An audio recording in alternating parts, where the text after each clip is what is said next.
My name is Grace, and my cat's name is Biscuit. Can you hear me? I can hear me. Thank you.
you and use my words. Well, I changed them. That's fine.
Good morning. My name is Mike Michaud, he, him, and I am a member of the Board of Trustees. And it is my pleasure to welcome you to the Unitarian Universalist Church of Brunswick. UUCB is located on the ancestral homelands of the Wabanaki people, who have deep, enduring, and ongoing relationships with Brunswick's lands and waterways. We acknowledge the painful legacy of the region's colonial history and commit to better understanding it. We will work to recognize and welcome the presence and concerns of the Wabanaki, whose people and culture live within and contribute to the vitality of this community we share. Today is Sunday, October 12th, and fall is in the air. Our minister is Dr. Reverend Dr. Karma Amos. Always get those two confused. And she is leading our service today. Today's reflection is compassion when it's downright difficult. And music is performed by Will Bristol and the UUCB Pop-Up Choir.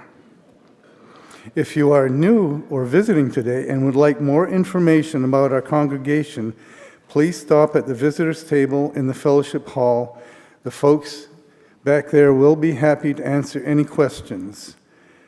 As we begin our service today, please silence your mobile devices. And once again, welcome. We are glad you are here.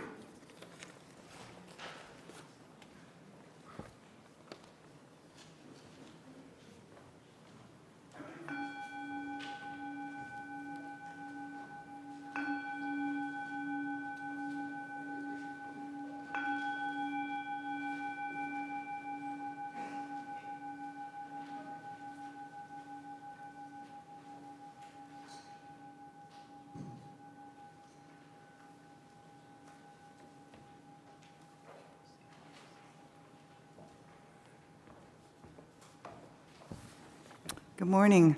I'm Vicki Simpson, she, her. I'm Hank Simpson, he, him. Today, we light our chalice for compassion, the kind of compassion we aspire towards, not the kind we judge ourselves for failing to enact. Today, we light our chalice in honesty. Some people are challenging to love. There, it's been said. May our honesty liberate us. Some people are challenging to love. And still, we know that compassion is the way we are trying to center love, and we believe that all people have inherent worth and dignity. We need to help to remember this, especially when others are behaving badly. So today we also light our challenge for courage, the courage not to give up trying to be compassionate to ourselves, to those we love, to those we don't know, and yes, even to those we really don't like. May the light and energy of this chalice flame and the light of spirit within each of us illumine our way together, closer to that kind of compassion that might save us all.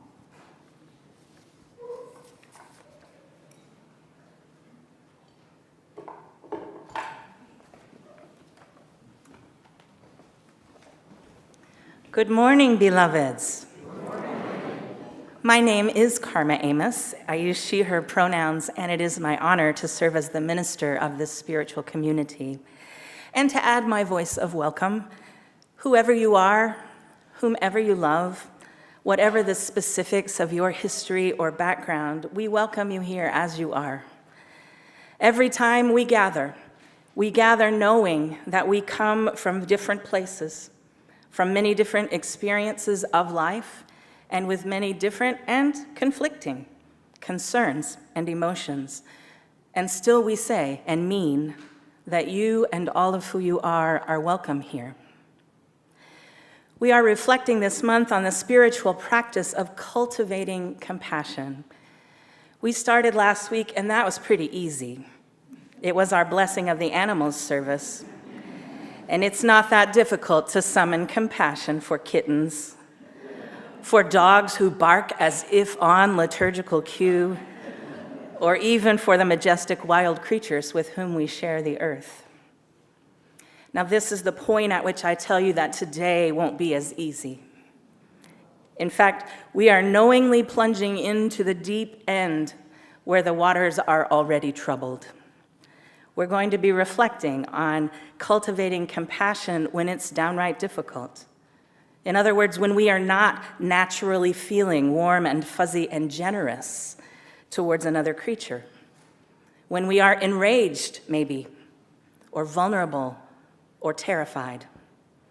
And if you have not yet perfected the love of enemies or having compassion for bullies, you're still welcome here, and you are among friends, because I just guess there isn't one of us here who has done that. Certainly not me. Would you take a breath with me? Friends, it is good to be together. May we open our hearts to one another and the spirit of compassion, that our hearts might be softened and our interdependence nurtured.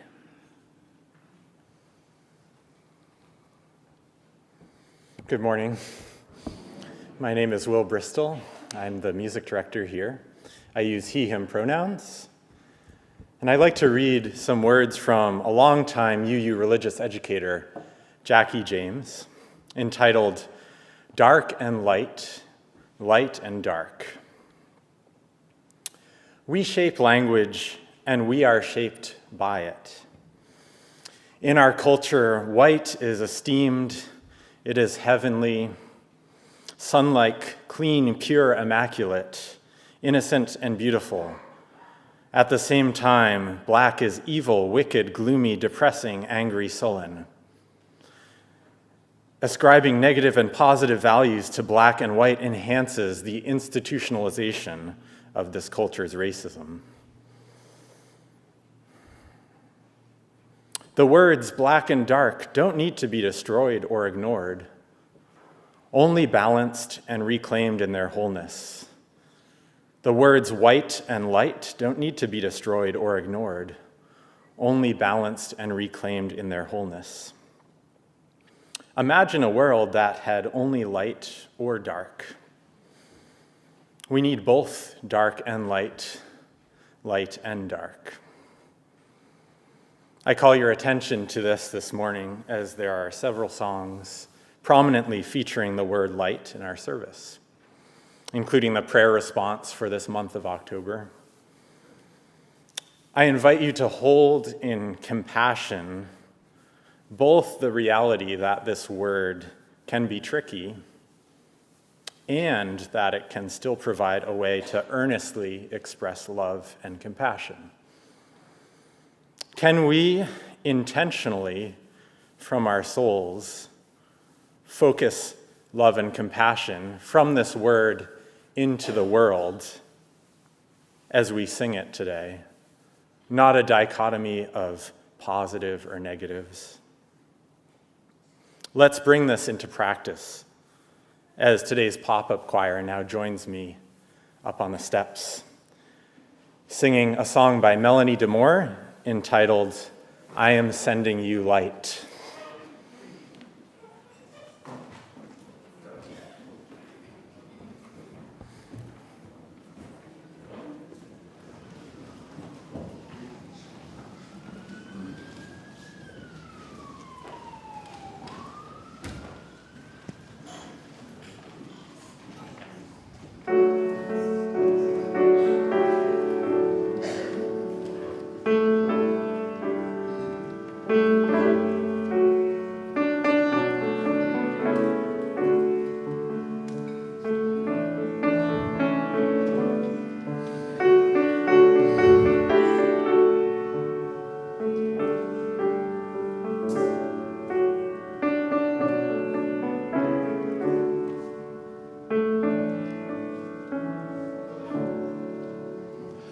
I am sending you light to heal you, to hold you. I am sending you light to hold you in love.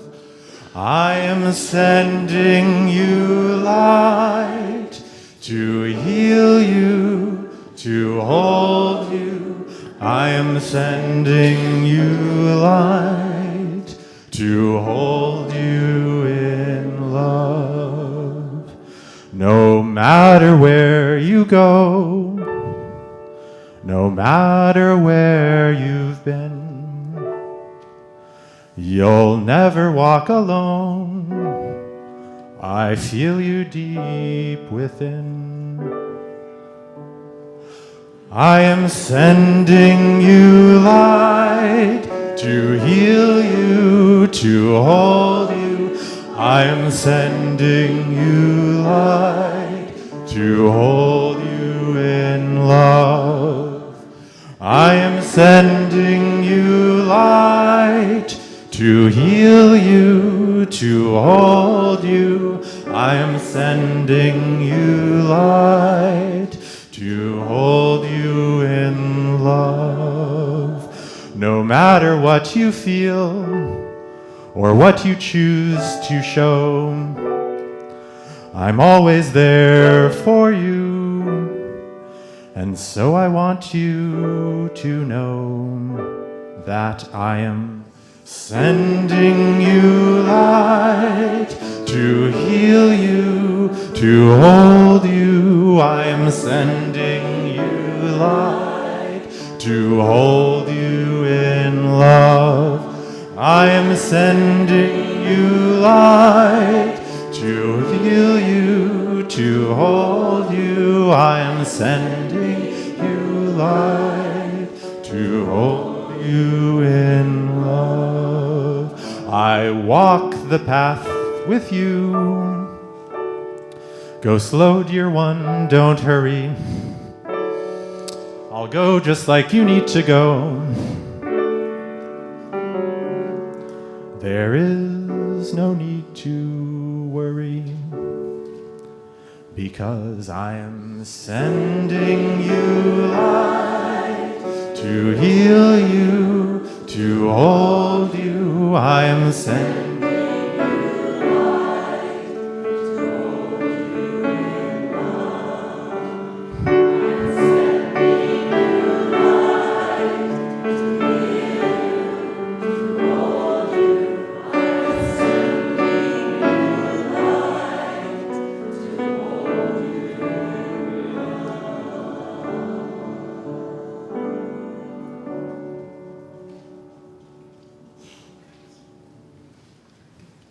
We are going to actually stay up here, and I almost forgot. Here we go. Please rise in body or in spirit for another song about love. Love will guide us, peace has tried us.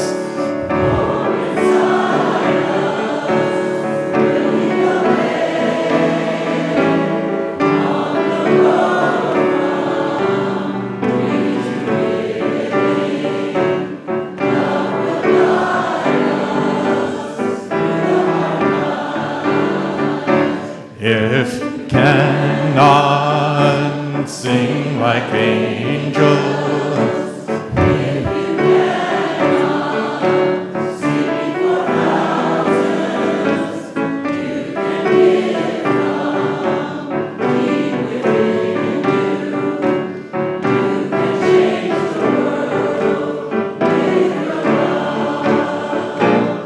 love will guide us.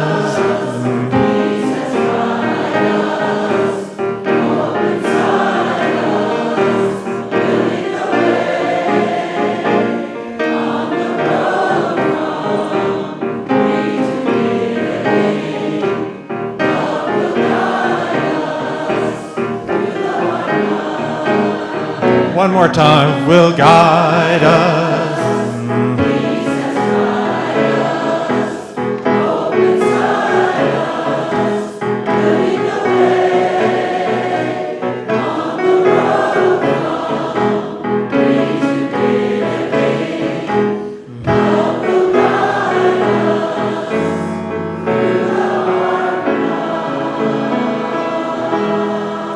Thank you all. You may be seated.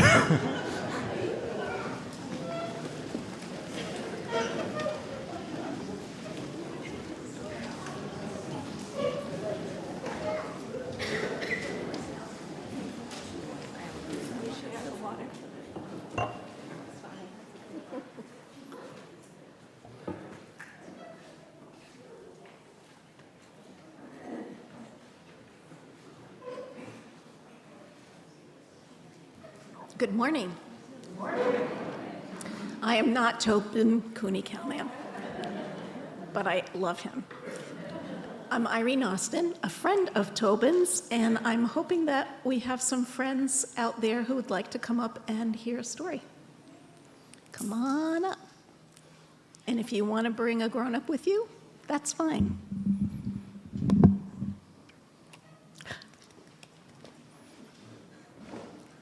Hi, Holden.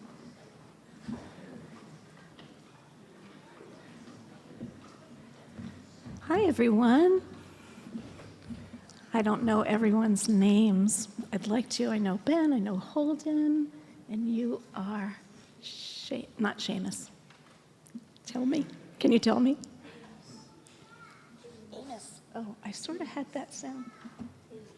Okay. And you are Charlie.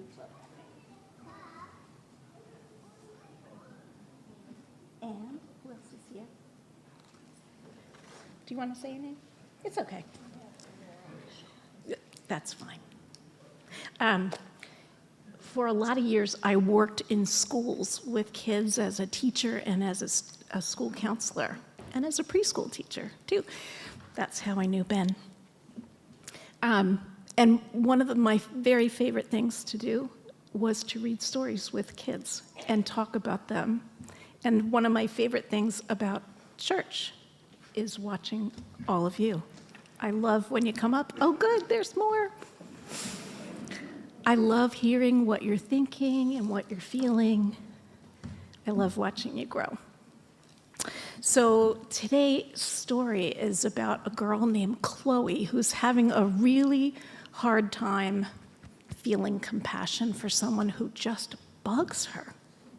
I bet you know people like that, right? They just kind of get on your nerves and you try to ignore, you move away a little, or you don't play in the game, but it just really bugs you. And over time, don't you just feel like, oh, you just want to say something to that person? You just want to yell? Yeah. Chloe's having a hard time with a boy named Adrian Simcox. And she finally does explode. And then she's complaining to her mom, and she goes on a walk with her mom, and something happens. Would you like to find out? Mm-hmm. Okay. Adrian Simcox does not have a horse.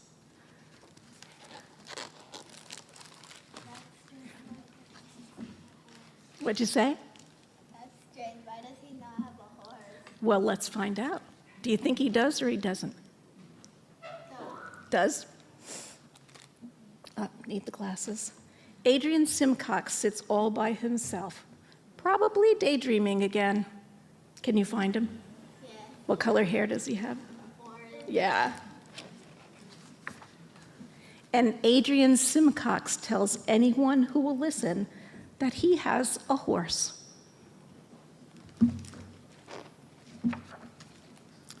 Some kids believe him, but I don't.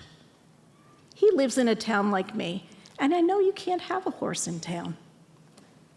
Where would he put it? I asked Jamie at recess.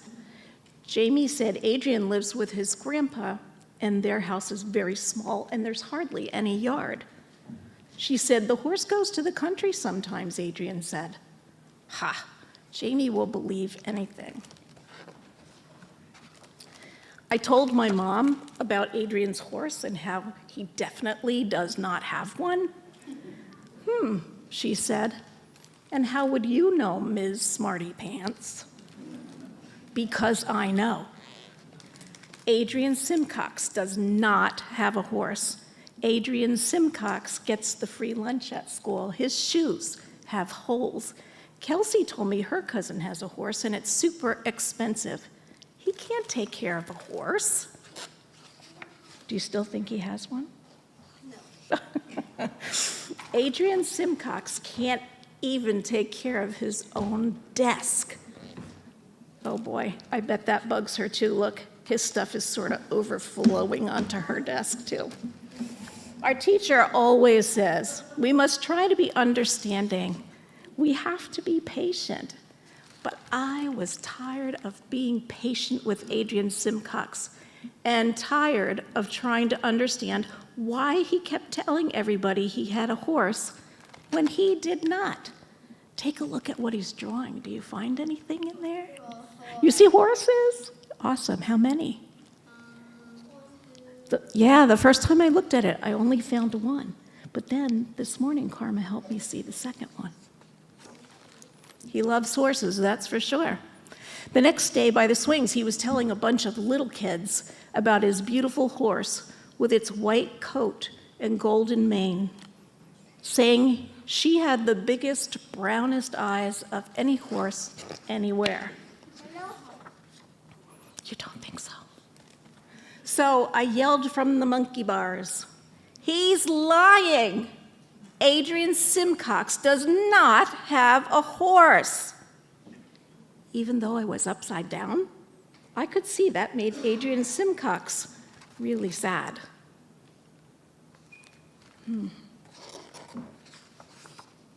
That night, I told my mom how Adrian was lying about his horse again. And she said, Chloe, it's time to take Chompers for his walk.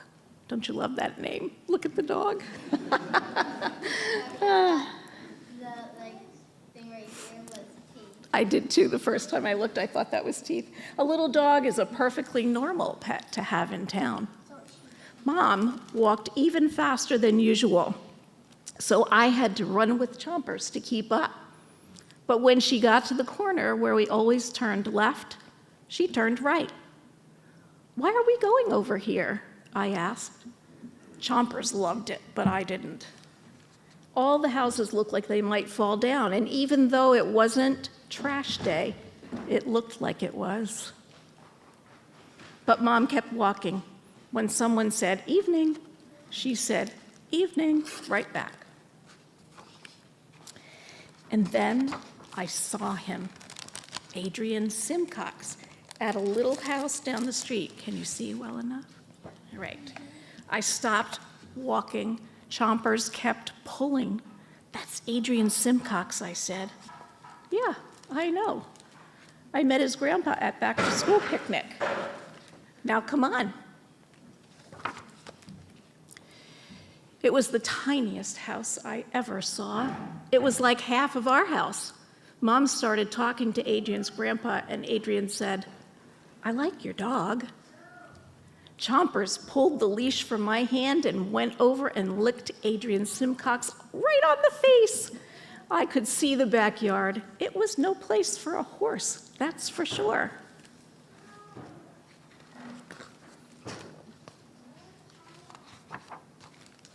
I could feel some words coming up in my throat and tingling in there, like when I swallowed something and it went down the wrong pipe. Uh-oh. You do not have a horse. But I didn't say it because of how Adrian was looking and how it reminded me of when I told those little kids that he was lying.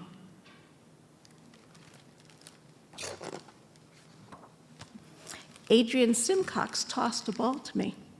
I caught it and I tossed it back to him. It was kind of cool to see Adrian Simcox smile.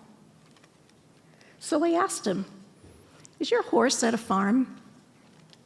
And Adrian started talking about his horse with a white coat and golden mane and the biggest, brownest eyes of any horse anywhere.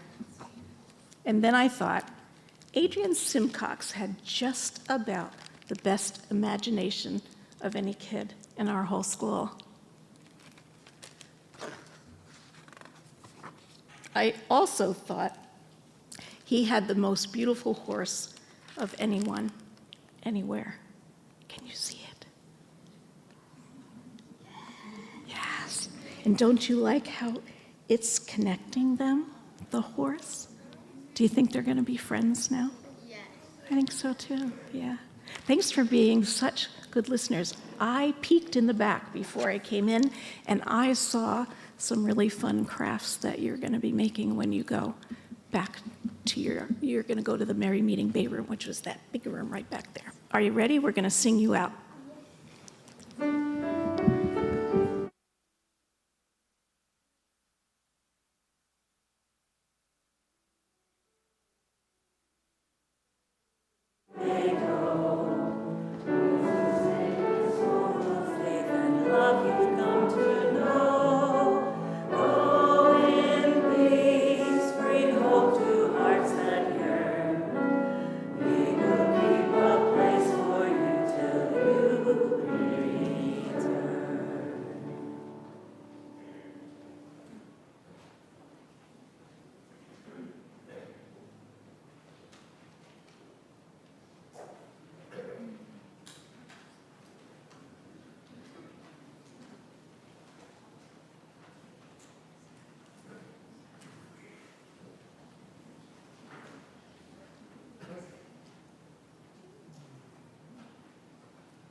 Good morning. I'm Mary Larson. I use she, her pronouns. The first name's right. I'm filling in for Mary Kay Harrington. I'm here to read the joys and concerns for today. For joys, our heartfelt thanks and love to the UUCB community for all your warm support and hands-on help to get us moved to from our house to an apartment in Thornton Oaks. There was absolutely no way we could have done it without your generous goodwill, sense of good humor, and amazing muscle power. Thank you, thank you, thank you, Kathy Cyrus and Bill Clark.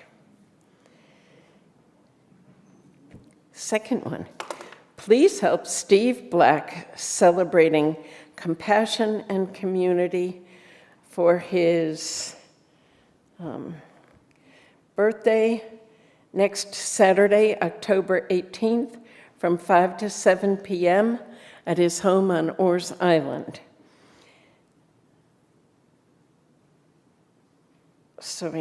Unitarian musicians Heather Pearson and Bernice Martin will be leading a community sing, heart song and circles songs. By donation, no one is turned away. See Steve after the service for details. And happy birthday, Steve. For concerns, Lynn Ellis asks your positive thoughts for her sister Anne, who is on the path to secure a home under very unusual circumstances. May it be so. There are also many concerns. For me, my concern is that the potential for peace in Gaza might really happen. Send positive energy, please. If you are not attending in-person services and would like a joy or concern read from the pulpit, you can send it to joys and concerns at uubrunswick.org. If you would like to talk to one of us who are part of the Pastoral Care Associates, we have light blue ribbons on our name tags. We'd be happy to talk with you in private. We offer a listening ear and support for all of you.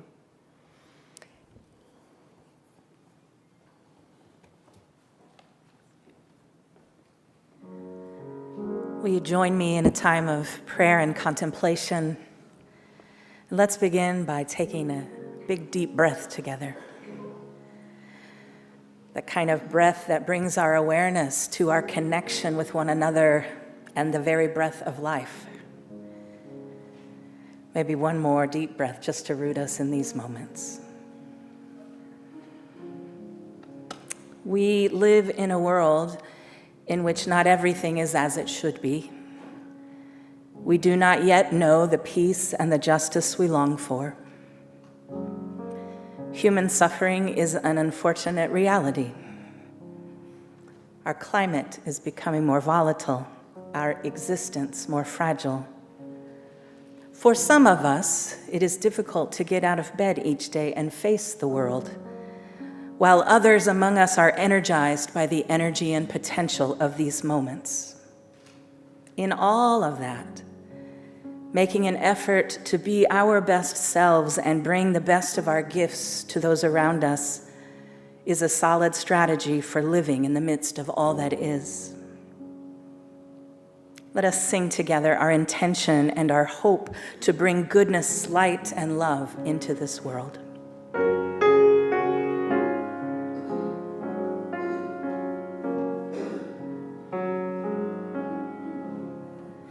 May I be light in you.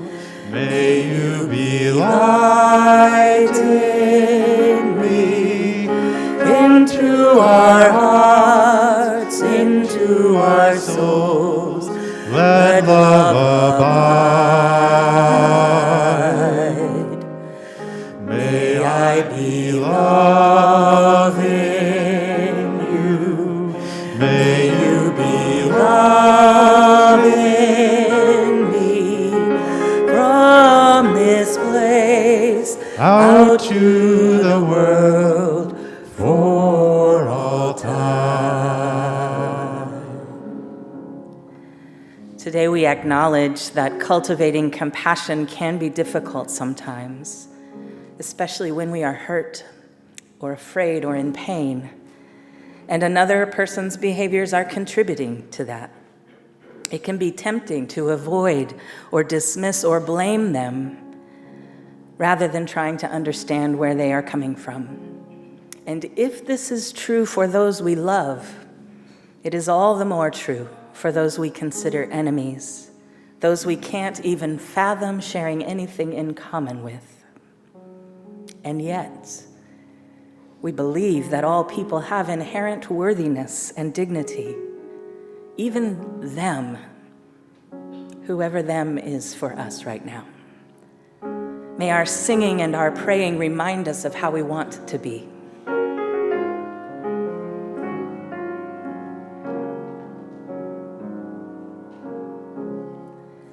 May I be light in you.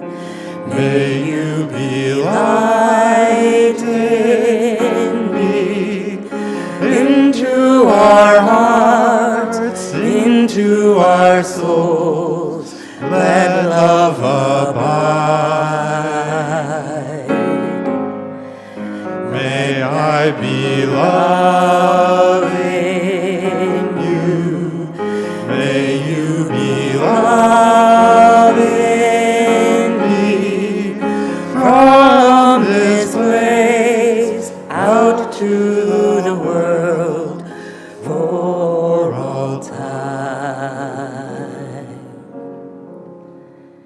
And as already noted, there are signs of hope around us as well. Tentative steps toward peace in the Middle East are somewhat encouraging, and we pray that they lead to justice and a lasting peace. Communities around this nation are turning towards one another and thinking beyond the box about how we can sustain an equity of life together in mutual solidarity. Many are resisting attempts to scare, dehumanize, or deport our neighbors.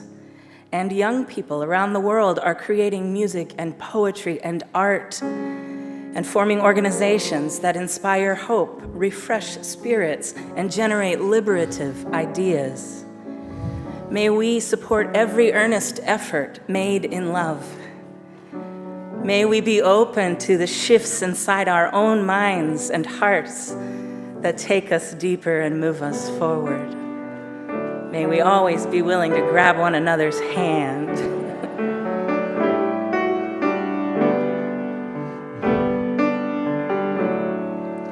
May I be light in you, may you be light in me, into our hearts, into our souls, let love abide. May I be loved in you, may you be loved in me, from this place out to the world for all time. May the love and the light we tend and share here strengthen our daily living and bring us closer to being the people that we want to be. May we grow in compassion, and may our lives ultimately leave an impact of love. Amen.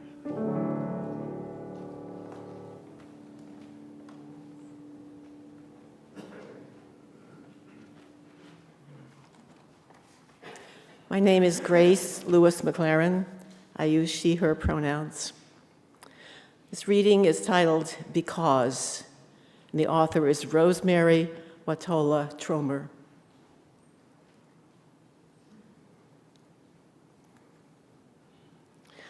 So I can't save the world, can't even save myself, can't wrap my arms around every frightened child, can't foster peace among nations, can't bring love to all who feel unlovable. So I practice opening my heart right here in this room and being gentle with my insufficiency. I practice walking down the street heart first. And if it is insufficient to share love, I will practice it anyway. I want to converse about truth, about trust. I want to invite compassion into every interaction. One willing heart can't stop a war. One willing heart can't feed all the hungry. And sometimes, daunted by a task too big, I tell myself, what's the use of trying? But today, the invitation is clear. To be ridiculously courageous in love, to open the heart like a lilac in May, knowing freeze is possible and opening it anyway, to take love seriously, to give love wildly, to race up to the world as if I were a puppy, adoring and unjaded, stumbling on my own exuberance, to feel the shock of indifference, of anger, of cruelty, of fear, and stay open. To love as if it matters, as if the world depends on it.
In 2008, religious historian Karen Armstrong was the recipient of the TED Prize, which is an award given to leaders who have made a big impact on the world and who are granted a big wish, along with the funds and a global community of support to try and help them bring that big idea to fruition. Karen's wish was to create a global charter for compassion in order to restore compassion, which she claims lies at the heart of all the great religious and ethical traditions, as a central and foundational base for repairing some of the brokenness of the world.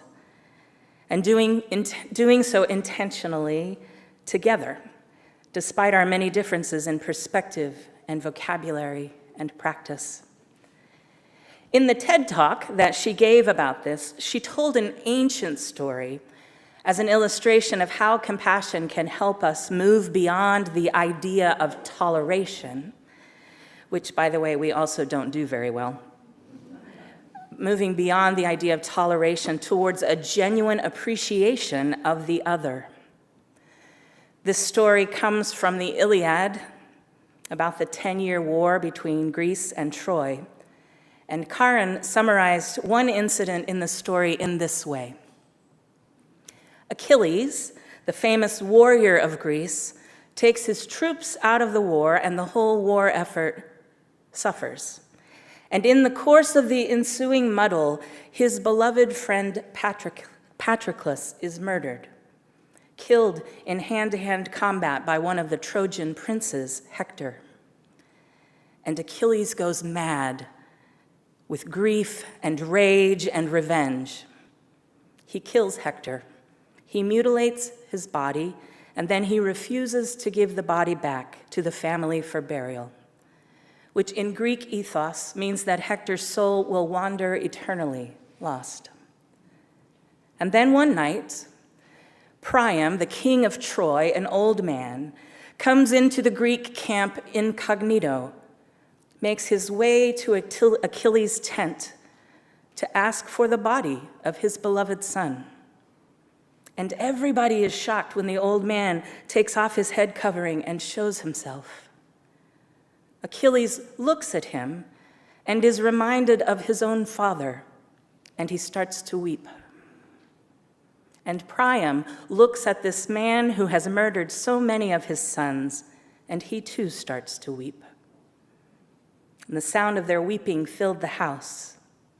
And the Greeks believed that weeping together created a bond between people. And then Achilles takes the body of Hector and hands it very tenderly to the father. And the two men look at each other and are able to see one another as divine. Karen observes that in the midst of a deadly war, the shared suffering of it all had enabled each man to transcend his hatred and see the sacred mystery of his enemy. That's the mysterious power of compassion, which literally means to suffer with another. It's a very moving story, isn't it? Even more so for me against the backdrop of what we hope may be happening this week in Gaza. Doesn't it sound good? Doesn't it sound so good, that transformation that compassion could bring about between individuals and even nations? It sounds so good to me. It could even, under the expert tutelage of Karen or other people who seem to have learned this lesson better than I have, it could even sound simple. But friends, it is most definitely not easy. It wasn't easy for Chloe in our story today to get over her impatience with Adrian Simcox and what she thought were lies about his horse. And it's not easy for us to just get over outrage about the harmful behavior of bullies who pick on those with less power or strength. Are we supposed to just get over it when someone intentionally deceives others and sows discord? What about when someone or someone's tries to take away our rights to vote, to be married, to have passports that actually reflect who we are, to maintain health insurance, or the social safety nets that keep so many people, including many in this room, alive? Are we supposed to just get over it? Does compassion mean that we have to put up with hate? Or that we should not resist? In a word, I don't think so. That was more than a word. The word is no. Compassion isn't meant to erase or redeem bad behavior. It is not a cover for cruelty. Rather, compassion is intended to help us connect in our shared humanity in ways that help all of us heal and learn and love and share. Would you take a deep breath with me? In addition to her TED Talk and the Charter for Compassion, which is now a global network including the United Nations, over 440 cities and 54 countries that have signed on to develop compassionate initiatives. In addition to that, Karen published a book called The 12 Steps to a Compassionate Life, which we had a study on here. The book contains a lot of information about how various religious traditions approach compassion, and I'd like to share some examples that she included as encouragement for us. In the book of Leviticus in the Torah, the priestly authors quote an earlier law code that says, "If a stranger lives with you in your land, do not molest them. You must count them as one of your own countrymen and love them as yourself, for you were once strangers in Egypt."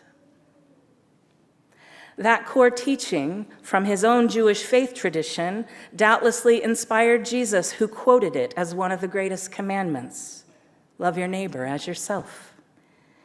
And Jesus routinely tried to follow things through to their natural end, and like many other wisdom teachers, he said you cannot just do that for the people you love or like. Everyone does that. But I say unto you, you who are listening, you with ears to hear, love your enemies, do good to those who hate you, bless those who curse you, and pray for those who treat you badly. What?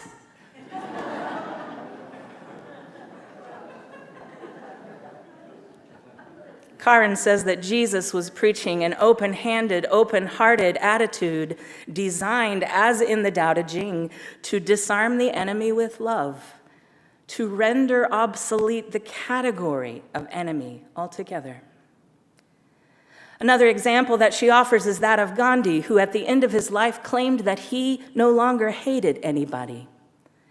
He might hate the oppressive system of British colonialism, but he could not hate the people who implemented it. This is what he said: "Mine is not an exclusive love.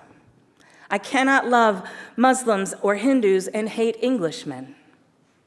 For if I love merely Hindus and Muslims because their ways are on the whole pleasing to me, I shall soon hate them when their ways displease me, as they well may do at any moment. A love that is based on the goodness of those whom you love is a mercenary affair."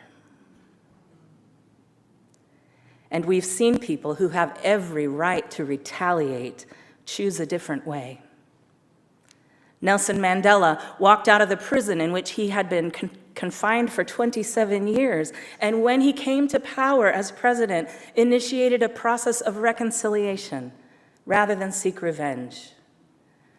The Dalai Lama was exiled from Tibet as a young man, and although he saw his monasteries destroyed and his monks massacred, he persistently refused to condemn the Chinese. In fact, the Dalai Lama's writings on the topic of war seems eerily applicable in the world just now. This is what he said: "We are now so interdependent that the concept of war has become outdated. One-sided victory is no longer relevant. We must strive for reconciliation and always remember the interests of others. We cannot destroy our neighbors or ignore their interests. That would ultimately lead to our own suffering. Now, having been named Karma, you see where I'm headed. I've thought a lot about this concept of how what we give is dynamically related to what we receive in return. It has been clear to me for a long time that the spiritual practice of compassion is essential for any of us who want to transform the world and know that our own transformation must be a part of that. My acts of compassion may not make the cruel bullies of the world any less cruel, but it may help me transcend my own hatred, and that creates possibilities where they did not exist. Outside on the corner, our wayside pulpit has a message on it right now from the Dhammapada, a collection of Buddhist scriptures. And some days when I'm driving into work and I'm listening to the news on NPR, I need its reminder. Never does hatred cease by hating in return. It's not on the sign, but the scripture goes on to say, only through love can hatred come to an end. Friends, I want you to know that I am with you in the struggle to practice compassion, especially when it's difficult and people are acting like, well, you know. I do not have all the answers to what it will look like if we are able to cultivate compassion together, even for enemies, but I know we must keep working on it. Now, since I am unable to wrap this complicated reflection up with a bow, I would like to end with a song. Music helps me so much when I am bereft of answers, but know the thing I'm struggling with is really important. So Will and I are going to offer a song from my favorite artist, Susan Werner, called Forgiveness.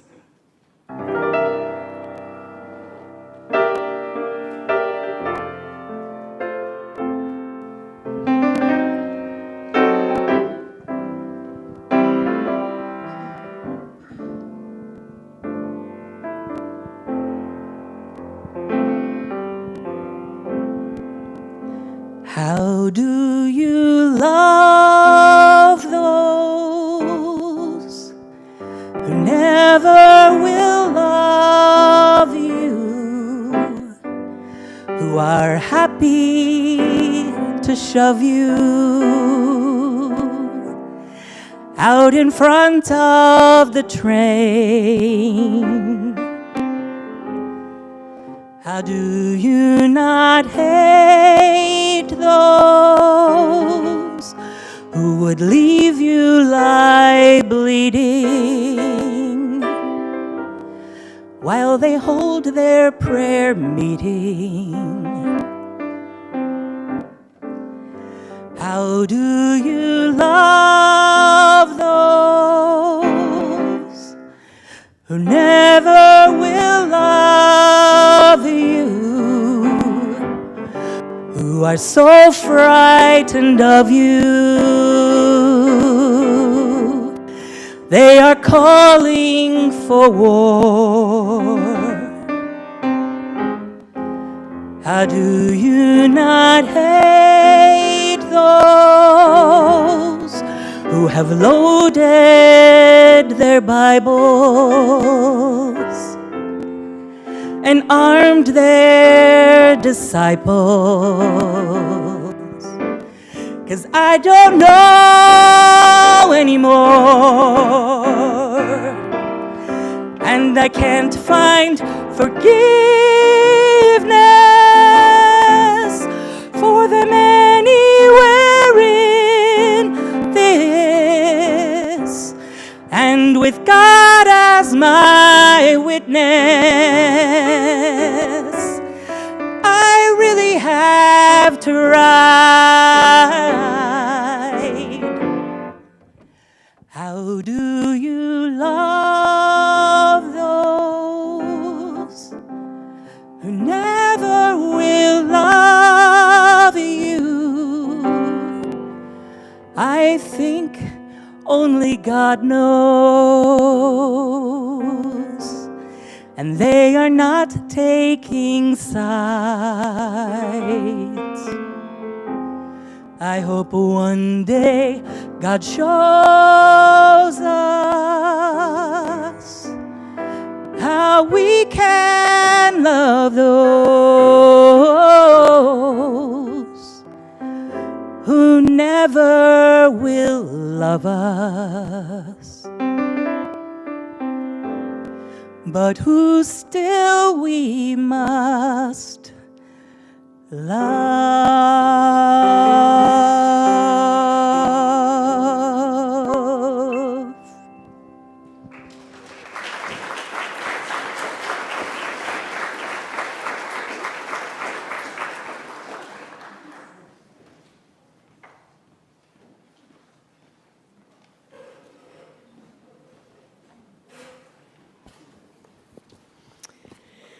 Now is the time in our service where we receive your weekly offering.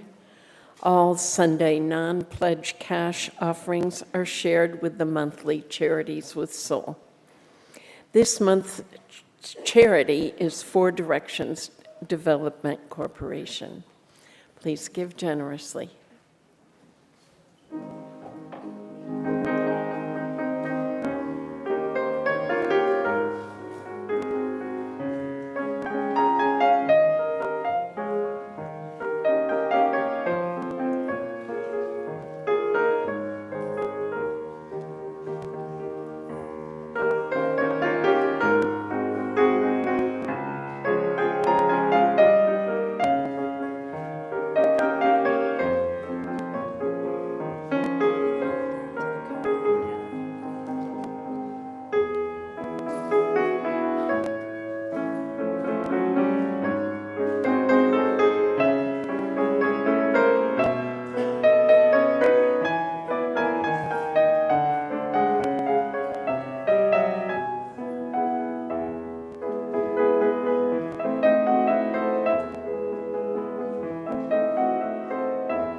Please join me in the congregational response.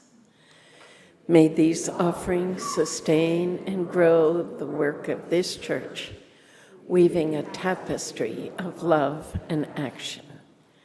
Thank you. Our closing song is number 1014, Answering the Call of Love and Singing the Journey. Please stand as you are able and join in our singing.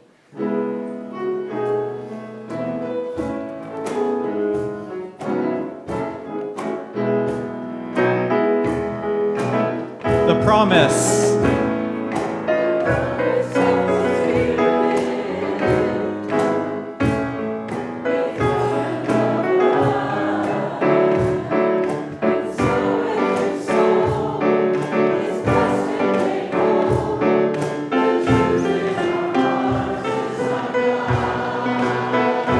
We are answering the call of love.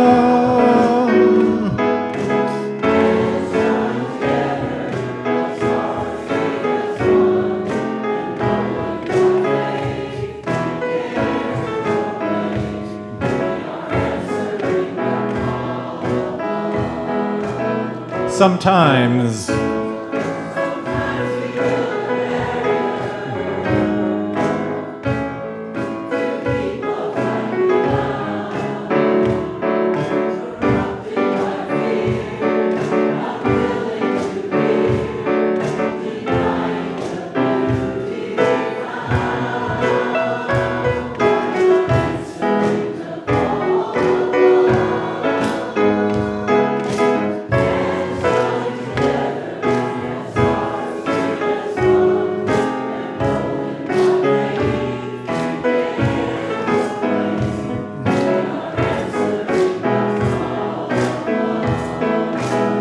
A bright.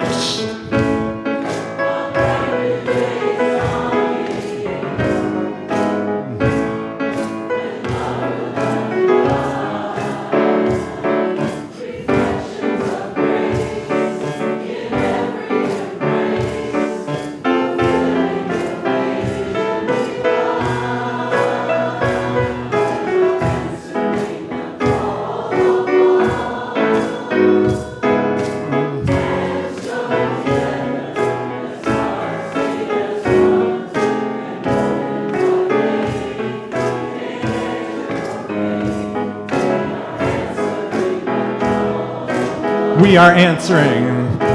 We are answering the call of love.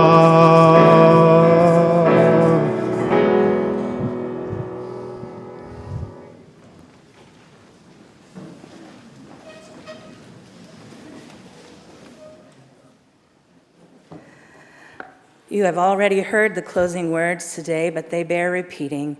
These are the words of El Nost, which the pop-up choir sang as our anthem today. Do not be dismayed by the brokenness of the world. All things break, and all things can be mended, not with time, as they say, but with intention. So go and love extravagantly, love intentionally. So go, love unconditionally. The broken world waits in darkness for the light that is you.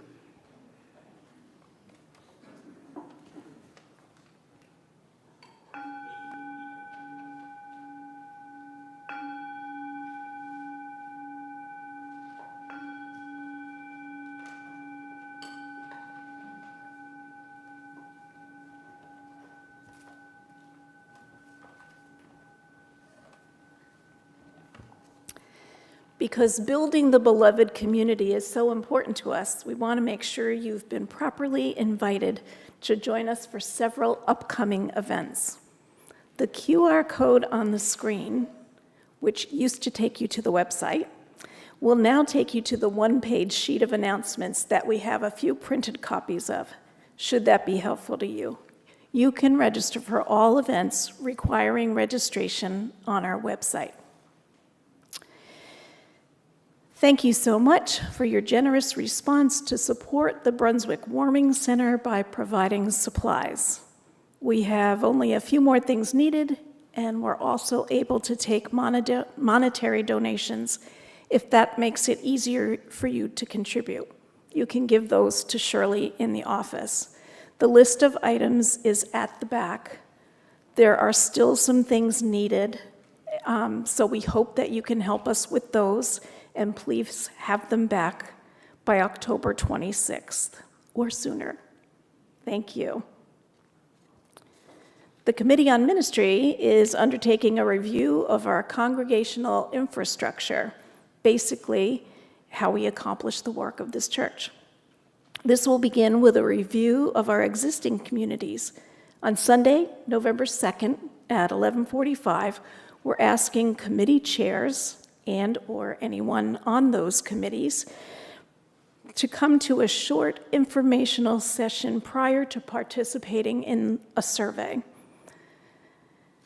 from Concerts for a Cause. One of our cherished programs here at UUCB is our Concerts for a Cause, which brings high-quality entertainment to this area and provides financial support. Sorry, lost my place. For nonprofits that make such a difference in our community. This year, the charities that will be benefited are Oasis Free Clinics and the Immigrant Legal Advocacy Project.